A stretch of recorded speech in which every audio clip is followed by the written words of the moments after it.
Perfect. So easiest question today, as I'm sure you answered hundreds of times. You say your first and last name and how to spell it, as well Of as course. Of course. Yeah, no problem. First name is two names. It's a double name. R-A-E, Ray, A-N-N-E, Ann. Last name is Bradley, spelled just like Bradley County, Bradley. And my title with the Tennessee Department of Transportation is Regional Communications Officer, and I cover what we at TDOT call Region 2, which is essentially the greater Chattanooga area, all of the surrounding counties extending to the north of the state, the Cumberland Plateau. So first of all, can you tell us a little bit about the status of the roads currently as we are entering Sunday afternoon now? Yeah, of course. It's a great question. So, as you know, prolonged winter weather events such as this one are continuously evolving and conditions are changing. And a lot of times the conditions you're experiencing depend on where you are. So here in the Tennessee Valley, I will say road conditions have improved pretty significantly. Our crews did an excellent job of pre-treating our interstates and state routes. And then once the storm hit, they were hitting the pavement hard, salting, plowing, doing whatever they needed to do to get our roads clear and keep them clear. And so because of those efforts and them working around the clock to get these roads clear, our roads are in pretty good shape. And fortunately, the weather in this area has shifted mostly to rain. So we're just seeing a lot of wet conditions, still dangerous driving conditions. And also with temperatures expected to drop, there's definitely a chance of ice and freezing and refreezing, slick spots on the roadway. So obviously, we will continue to monitor conditions as they change, as that temperature starts to drop, and obviously adjust our plans accordingly. Like I said earlier, we'll do whatever we can to get and keep the roads clear. But I will say in this area, since the roads are in pretty good shape and the temperatures are cooperating, at least for now, a lot of our efforts have shifted to tree clearing. So because of some of the wind that we experienced overnight, that there were a lot of trees down. So throughout the night and continuing all through today, we've had crews out in full force, clearing trees off of our interstates and state routes as they're reported to us and taking care of those as quickly as we can. We have folks out kind of patrolling, looking for these, issues, and that's been working well. We've definitely been seeing there's some concentrated areas of trees falling. So we've seen several on State Route 30 in Ray County.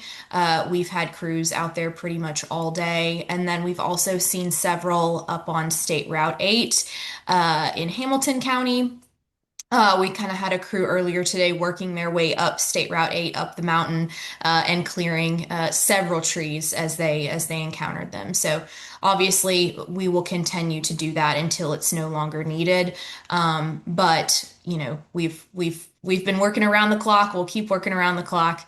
And we have some really great partners too. I'm sure you've seen on social media, but we work very closely with the Tennessee Highway Patrol. They've been great partners in helping us out tremendously. So we're very grateful for them. And you kind of you touched on the major key points. Of, I guess this would be a bad turn of phrase of hot spots, but were there any essential points that you guys targeted going in, knowing that these points would be points of contention going into these cold weather? Yeah, that's a great question. So yeah, there are definitely areas that are prone to freeze more quickly than others. Bridges, overpasses, shaded areas. We monitor those especially closely because we know they have a tendency to freeze quicker. And we give them extra attention when we're treating the roadways too. So like I said, we have a very robust winter weather preparedness plan and also when the preparation has to shift into a response, we're fully prepared. Our crews are some of the best at what they do. They've been doing it for a long time and have seen just about everything. So this storm in particular has been interesting because we've seen just about everything: a wintry mix, rain, sleet, snow, ice, freezing rain. So it's been a challenge, but our crews are up for the task and they're doing a wonderful job.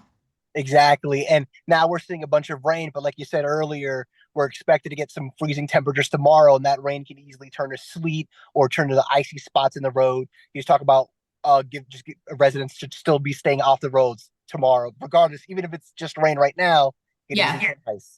Exactly. And that's a really great point. I'm glad you said that. Our main message to drivers is still absolutely, if at all possible, please stay home. It's the safest place that you can be. And it's also the safest thing for our crews. They need the space and the time to get our roads clear. And especially when we have trees falling, that's especially dangerous. We want to make sure that they get home safely to their families at the end of the day and as much as we can do to keep them safe and to keep drivers safe, we want to do that. So we're not out of the woods yet, as you mentioned. Still encouraging folks to stay home if at all possible. Too, I know it can be difficult. I want to make sure that folks know, if they don't already, that we have several great resources for them if they are curious about what the roads are looking like or conditions out there. The first one that I'll mention is our Smartway map, and that can be found online at smartway.tn.gov.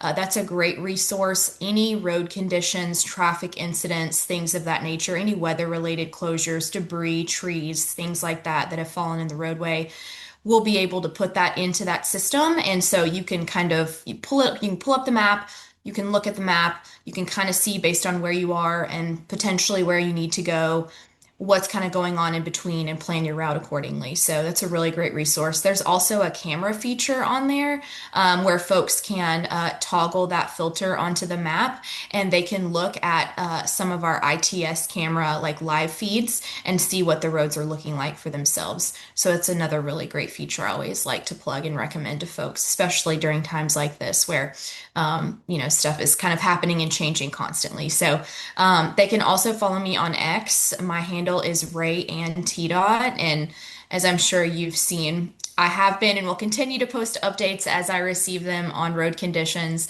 fallen trees, things of that nature. Anything that I can get in the field, my folks can send me in the field. It'll all be posted there. So that's another really great resource for drivers as well. Perfect. I think we hit all the notes. Is there anything we haven't talked about the weather conditions that you want to get out there that we haven't discussed? I think that's everything. Just again, reiterating our core messaging, urging drivers to continue to stay home if at all possible. That's really it. You did a great job, asked good questions. I feel like we've covered everything. So, Always a pleasure, Ryan. You take care and yeah. stay warm. Likewise, you too. Have a Yep. good No day. promises.